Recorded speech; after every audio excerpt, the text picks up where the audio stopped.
The European Union is urgently attempting to approve a substantial new financial package for Ukraine, a 140 billion euro reparation loan that would be backed by profits generated from frozen Russian sovereign assets, with the United States military and financial aid effectively halted under the new administration of President Donald Trump.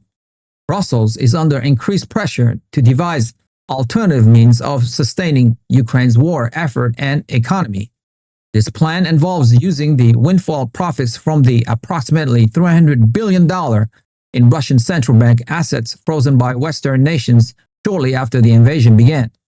The proposal has exposed significant rift within the bloc, with Hungarian Prime Minister Viktor Orban leading a faction of member states in blocking the move, arguing against the legal and economic precedent of seizing the assets.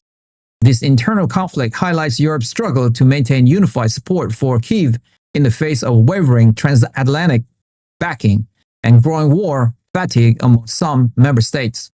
The push for this loan comes as Ukraine faces a critical cash flow problem, with its government needing billions to cover essential services, military salaries, and reconstruction efforts amidst a relentless Russian offensive. Moscow has responded to the EU's asset plan with severe warning and threats of retaliation. Russia's ambassador to Belgium, Alexander Tokovining, has stated unequivocally that any attempt to seize or use frozen Russian assets would be considered theft by the Kremlin and would be met with a strong, proportionate response. The Russian government has consistently labeled the initiative as pure theft and a flagrant violation of international law, arguing that it will irrevocably damage global trust in Western financial systems and the euro as a reserve currency. German leadership has been a vocal proponent of the plan, adding weight to the proposal but also drawing specific ire from Moscow. Russian officials have suggested that legal and financial countermeasures are being prepared, potentially targeting the remaining Western investment in Russia or engaging in lengthy international court battles.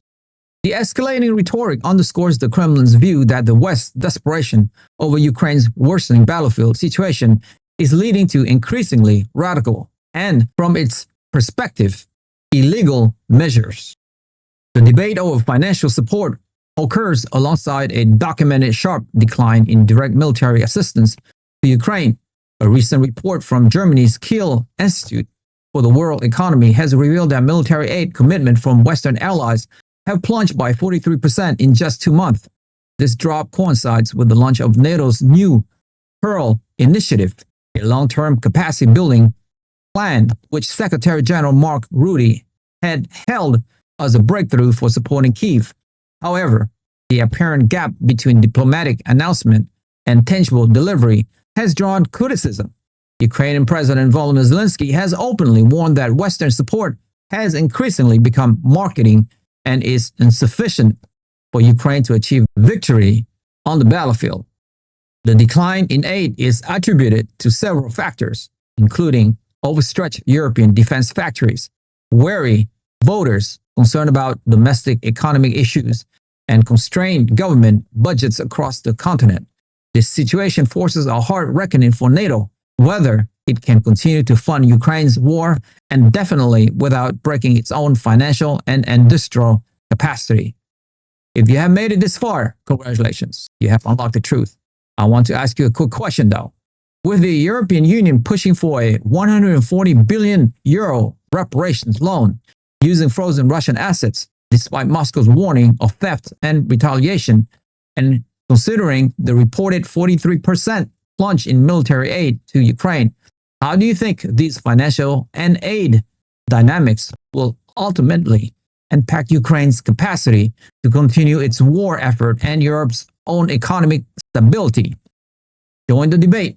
We want to hear your insightful opinion on where this is all heading in our community. Share your thoughts in the comments below.